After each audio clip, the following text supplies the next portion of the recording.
My name is Jane Gordon, and it is my great pleasure to welcome you and to open this joint Northern Ireland Policing Board and Police Service of Northern Ireland conference, Reflecting and Refocusing 15 years on, to mark the 15th anniversary of the post-patent policing arrangements in Northern Ireland. Whilst homegrown here in Northern Ireland, I live in London, where I've spent the last 18 years as a human rights lawyer, working at the domestic, regional and international levels. I've advised statutory and public agencies across the UK and Ireland, including national human rights institutions, national policing bodies and police forces.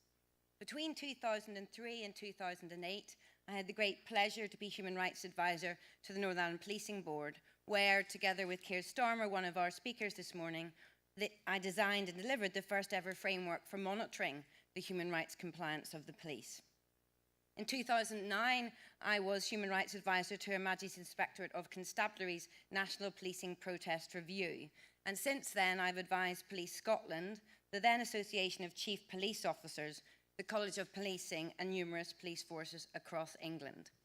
In the last 3 years, I've co-founded an international NGO, Sisters for Change, that works to combat violence against women and girls. So I've worked for a large part of my career in criminal justice and police reform, advising on policing structures and oversight mechanism, and watching as these evolve to respond to changing community demands, to emerging threats, and to new forms of criminality and violence. So I'm delighted to have been asked by the Policing Board to come back to facilitate this 15th anniversary today, and to participate in a very timely conversation about the next phase of policing in Northern Ireland. I'm very much looking forward to hearing from the impressive array of experts who are here today to share their expertise, their experiences, and their reflections. I have no doubt their contributions will provoke discussion and debate and stimulate all of our thinking. Before we start the substantive programme, some housekeeping matters.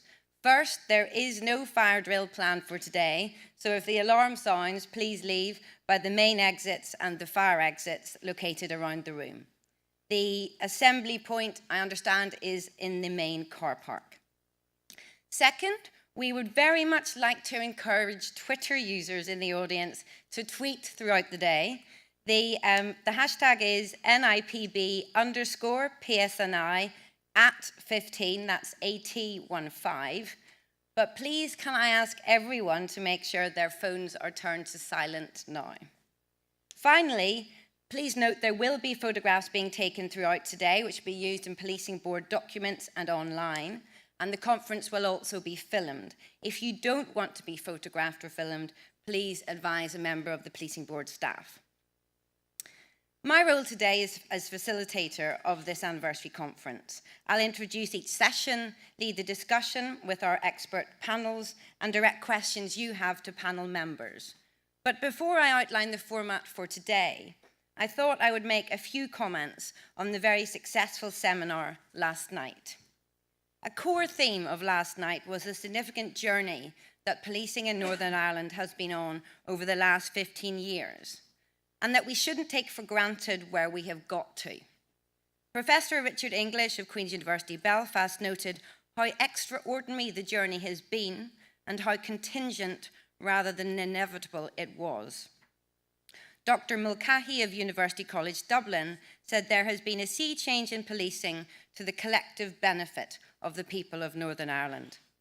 There was recognition that the journey was continuing, but the current moment, with the programme of government's new outcomes-based approach, offered a great opportunity to refocus and reframe the narrative around policing. To acknowledge, as the Policing Board's chair underlined, that policing is the responsibility of us all. The Chief Constable emphasised the PSNI's commitment to winning community confidence and that remains as strong as ever, whilst recognising the need to create space for civic leadership to resolve community disputes and political leadership to confront post-conflict issues head-on in order to avoid, in his words, the erosion of confidence in policing.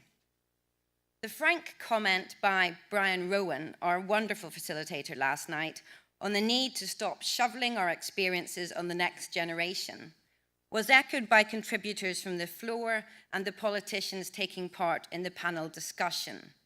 There was general consensus, as one of the contributors from the floor commented, that the past remains with us in the present, but we cannot pass the parcel on to future generations. Which brings us to today. Last night provided the opportunity for important reflection on the policing journey, recognition of where we have come from, appreciation of where we are today. Today provides the opportunity to refocus and to look ahead, discuss where we are going and how best to get there. Our final contributor from the floor last night commented, reflecting and refocusing is not passive, it is demanding. She's right. We have a wonderful array of expert contributors, which we will hear from today. And we also look forward to hearing from you. But the hope of the conference is to engage with the ideas and the good practice we hear about today and to move these into action in the future.